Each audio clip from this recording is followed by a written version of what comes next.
has not been dropped, has not fired off that rocket yet to go up to space yet. So this is a live look.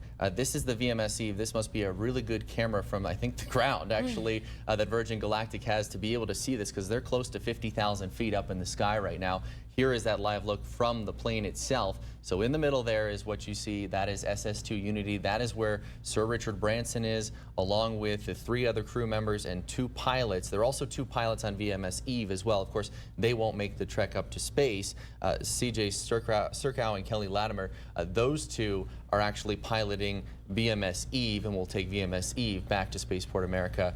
But ultimately, they will be dropping SS2 Unity any moment now, which will then ultimately take off for space if all systems are go. Right. Of course, we heard from our crew on the ground there at Spaceport America that they had surpassed 46,000 feet and they were preparing for ignition. So the VSS Unity's peak altitude will be 50 to 60 miles above ground. So they will experience that weightlessness. They're going to be able to be up in the air for almost an hour. I believe it was almost 2 hours, anywhere from an hour and a half to 2 hours. So again, when you think about what you mentioned, Saul, the average passenger plane, we're at 5.7 to 7.6 miles above ground, 30 to 40,000 feet. So they're going to be about 10,000 feet above that. So they'll have quite the view from the spacecraft. So we're getting, again, that crew saying about 6 minutes to ignition. Yeah, it looks like based on what we're seeing in the live picture right now, they're just over 46,000 feet. The number's in your top right. 46,000 feet is their altitude right now. Their ground speed is about 300 miles per hour. This thing will all of a sudden, they'll go well over 2,000 miles an hour when SS2 Unity drops. They light the fire, the rocket there, they ignite it. Once that thing takes off, in a matter of seconds, it's going thousands of miles per hour. It is just a remarkable thing. You have to kind of wonder what the G's are like in situations such as that, because once it drops and then obviously it starts heading upwards, what the G force would be on something like that, and just how scary it can be for those of us who've never been through it. Oh, there's a look at Sir Richard Branson. So we're getting a look inside the cabin. This is our first time seeing him actually inside the cabin. You can see some of the crew behind him. I believe it was Beth Moses right over his shoulder, but Sir Richard Branson is there. He has not addressed the crowd yet, so we are still waiting. It looks like we're just getting, according to the feed, just within the last minute here, they're saying about 10 minutes to release. So hopefully within those 10 minutes, I believe Sir Richard Branson is scheduled to speak from the cabin before they do the release and the boost. And here is our best look inside the cabin. There are the 4 crew members. The 2 pilots, the pilot, co-pilot are in the front, actually piloting SS2 Unity, but those are the 4 crew members inside the cabin. No complaints of a window seat there, are there? This is the first to carry a full crew of 2 pilots and 4 mission specialists in the cabin. This is the 22nd flight test for VSS Unity. This is the company's 4th crewed space flight. We know that we are about 4 minutes until the release. You can see that they are flying right there. What an incredible view from above Earth right now. Again, we are about close to 50,000 feet above the surface. I can't even imagine what's going through their minds right now. I mean, Beth has done this before on board, but for someone like Richard Branson, you know, this is... And for all he's accomplished, I mean, obviously billionaire, and he's done so much in his life, but he's never done this. Of all the things he's done, to think what would be going through your mind in this moment. I know what the other crew members are thinking. Let's get it right. The boss is on board. But of course, this is all about, we've been talking about this, you know, this is a landmark step for so many of us, because this is really the opening of commercial space flight. And of course, it seems a little unattainable for most of us, but, you know, considering that not many people were able to get into the NASA programs or the government programs to do any type of flight like this, now people can simply pay for a seat and, of course, wait in a very long line. But of course, if things go as planned and they can take multiple flights up per week, you're talking about many people being able to do something that not many had been able to do before. And of course, the law of supply and demand kicks in, because as we have more flights going up, a lot of folks are hoping, myself included, that the price will come down and it's very affordable, because I too would like to go up. Who wouldn't? Well, and that's why the competition between Blue Origin, SpaceX, Virgin Galactic, ultimately they all say they need each other, because that will, and whether the experiences are slightly different, as we've highlighted throughout this newscast here, Obviously, the way Virgin Galactic does it is very different from the way Blue Origin does it, but they all kind of need each other because ultimately they're all trying to achieve the same end goal, which is commercial space flight, and make it more attainable and affordable for the everyday person. Right now, are we there yet? No, we're not. But this is a live look that you're seeing right now from the feed. There is Sir Richard Branson inside SS2 Unity. We are about 1 to 2 minutes away from the release time of SS2 Unity to take off for space. And you mentioned earlier about they all need each other. We learned early this morning that Elon Musk, who runs SpaceX, purchased a ticket to hold a place in line for him to take a flight on and he's there at Virgin Spaceport Galactic. America. Yes, so he clearly is supporting. We showed a picture earlier of the pair together. So again, they need each other. He's showing his support for Richard Branson's effort to create commercial space flight, and he paid $10,000 so far to reserve a space on the Virgin Galactic's cruise. And we're being told that it is 1 minute to release, but of course we were also anticipating hearing from Sir Richard Branson himself in the cockpit at see if he can give us an insight as to what the experience is like. But again, now it's obviously less than a minute before release. They may be just getting ready to go here. Obviously, so many time-sensitive things, and they're monitoring so many things both on board, the weather we've talked about as well, with the potential for weather coming in later in the day. So they wanted to get this off this morning. There was an hour-and-a-half delay, but we are less than a minute away from SS2 Unity releasing from VMS Eve and Sir Richard Branson in a fully crewed space flight heading to space. On this special coverage of the race to space. We are seconds away from the release. There's the release. There it is. You can see the VSS Unity. They've fired the booster, and now they will head up to space here. This is when those G's kick in, because now it is going upwards into space. You can see pretty much the curvature of the Earth right there from that former shot, previous shot. Trim complete. Unity is so very quickly here, they are going to thousands of miles per hour. They will reach Mach 3 speed as they head for space. They will get to 50+ miles above sea level and ultimately level out, reach weightlessness, and then come back down to ground at Spaceport America. This will take a 90-minute flight. Only a few minutes of weightlessness. Yeah, but that's the ultimate. That is what everyone hopes to achieve, is that weightlessness moment aboard this craft, Unity 22.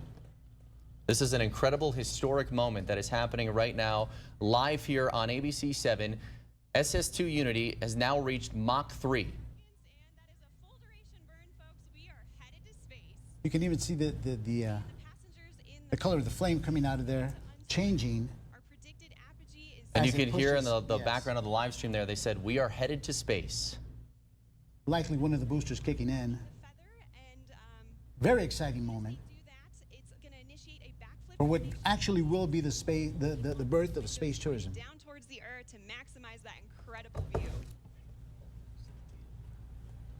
So Feather is coming up now, and the pilots are also enabling the RCS, or Reaction Control System, which is what they'll use to control the attitude of the vehicle while we're outside the atmosphere.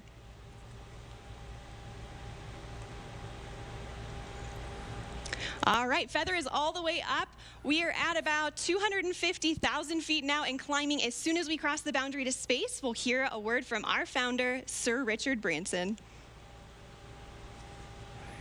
As we're watching this, and before we hear from Sir Richard Branson, if we can bring Dr. Chaudhary back in, who's here live in the studio with us from UTEP as well. I would love to just get your reaction, Dr. Chaudhary, to what we just witnessed. They're not at space just yet, but that moment of release, that rocket igniting, and they are on their way to space right now. Dr. Chaudhary, before we hear from you, we want to let you know that we are also waiting for Sir Richard Branson, so we might interrupt you. But again, if you can answer Eric's question before we have to cut in. What you just saw is just the most risky part of this launch, okay? Igniting those rocket motors for 90 seconds. It looks like a great burn to me, and it looks like they are coasting to the space. it was amazing. Any rocket engine will always excite me. So it's just, to me, I always say that every problem you can fix with a small bit of fire. So that was a really, really great burn. And I think they are on their way to the suborbital space. So great, big achievement. That was a really great flight. So this was the most complicated part of the flight, if you look, because firing the rocket motors for 90 seconds, this is where things may get wrong, right? So that's what the critical phase of the flight looks really good. It looks as though the crew is moving about the cabin. You can see it looks like Sir Richard like they're is weightless. Weightless there. So again, you said the riskiest part. We can't see the rocket, the flare any longer, and we understand that it is going to glide for a time. So can you talk about, it looks like they're losing altitude if you look onto the right of your screen there. So can you talk a little bit about the process, Dr. Chaudhary, that the rocket is undergoing at this point? So it's a 90-second burn, and then you get the momentum, enough momentum to reach we call it apogee, the peak part of the flight. So I think they are losing altitude right now. So I think so that part is now they are the glide back part. They are. Dr. Chaudhary, this is what's so unique about Virgin Galactic is the glide part, because it's what we were talking about before. It is so different. I think they're going to replay the moment there where they had that view from space. So this is what we're seeing now. This is from a few moments ago when they were at that moment of weightlessness above the Kármán line, and that's when you saw Sir Richard Branson. It was a very brief moment there, but you saw Sir Richard Branson go weightless there for a moment, and now they're making their way down. So Dr. Chaudhary, this is the part that is so different, and you said weather played such a big factor in them being able to do this coast and landing back on a runway at Spaceport America. Yes, you can see that during the launch, their tail boom was in one configuration. During the glide phase, they fold back and get to a configuration that will give the aerodynamic stability for them to glide back. So that change is complicated. And you have to ensure that you flawlessly execute that folding part. And the second is that it's unpowered glide. So right now there's no engine, so you have to ensure that everything is right for them to glide back correctly. Before we go to Kate Beery, who's out there at Spaceport, I want to ask you, Dr. Chaudhary, Professor Chaudhary, what are the G-forces like as that, obviously the spacecraft Unity dropped and then headed up to space? What are the G-forces like? So it was not too horrific. This particular one is around 3 Gs, 3 times the gravity, because the velocity is around 300 miles per hour to 2,500 miles per hour. So it is around 3 Gs, the experience, 3 times your body weight you're going to face. Very exciting. As we are watching on the screen there, you can see the VSS Unity in space, but we want to get back to the ground at Spaceport America, where Kate Beery is standing by. And Kate, what is the feeling there on the ground? So it's all about balancing your potential and kinetic energy. So if the pilots want to go... Stephanie, if you think it's exciting watching this at home or watching this in the studio, imagine watching it live here at the spaceport in Truth or Consequences, New Mexico. We have a crowd of about 700 people, including 500 of Sir Richard Branson's closest friends. And let me tell you, you can see how glued they are to the screen, watching every moment of the launch. We've heard applause, we've heard cheers, excitement from this crowd because Sir Richard Branson has overcome the risks. He's had a successful launch. Again, if you look at this crowd, you can see people holding umbrellas, trying to stay cool here. It is pretty hot out here. A lot of us have been standing in the sun for like a good 3 hours now, but the excitement is here, the enthusiasm is here. A pivotal moment for New Mexico, 17 years in the making. Live at the Spaceport America in Truth or Consequences with our New Mexico Mobile Newsroom, ABC 7. Kate, can you hear me? I don't know if you can hear me, but I do have a question for you. Were you able to hear that sonic boom? Yes, I can hear you.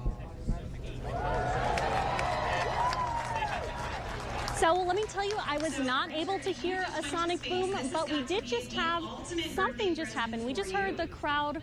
We heard a round of applause. I mean, you could just feel the excitement in the air. There's quiet right now as people are waiting on every moment of this stream. They're looking to see this British billionaire's progress. So we'll go back to you, Saul. We are hearing from our photographer on the ground, Sean Felice, saying the boom just happened. He is also there near where Kate Beery is standing live at Spaceport America. All right, folks, again, sorry, we're not getting that transmission through the live And broadcast. this is from the but again, live we do broadcast. have lots of I think recording they're actually devices trying aboard to the hear spaceship, from Richard and we will Branson. be sure It to sounds like release they're some having some footage technical of issues Richard getting and Richard crew Branson here to today. speak. So we didn't get that moment of him speaking just before or after in the aircraft itself. But obviously we'll hear from all of the crew and Sir Richard Branson himself when they touch back down at Spaceport America. One other question I did have for Dr. Chaudhary, if we can bring Dr. Chaudhary back in, is you talked about there not being any engines in this landing. It's all just a glide. How difficult, I mean, we're talking about coming from space all the way down to a very specific pinpoint area at Spaceport America onto a runway. How difficult is that to get to let's hear Richard Branson first. One day be able to experience it. It's a complete experience of a lifetime. And now I'm looking down at a beautiful spaceport. Congratulations to everybody for creating such a beautiful, beautiful place. Congratulations to all our wonderful team at Galactic for 17 years of hard work to get us this far. Sounds like his audio cut out there, but what a moment for him to be able to witness space, to be able to see space from this, and then he thanked everyone for making it possible. What an incredible moment for this 70-year-old billionaire launching into space and being able to witness this live here as we are bringing it to you. It is gliding down to Spaceport America. And Eric, just going back to your question, you were saying just how difficult is it to manipulate this machinery down onto the runway without any type of propulsion?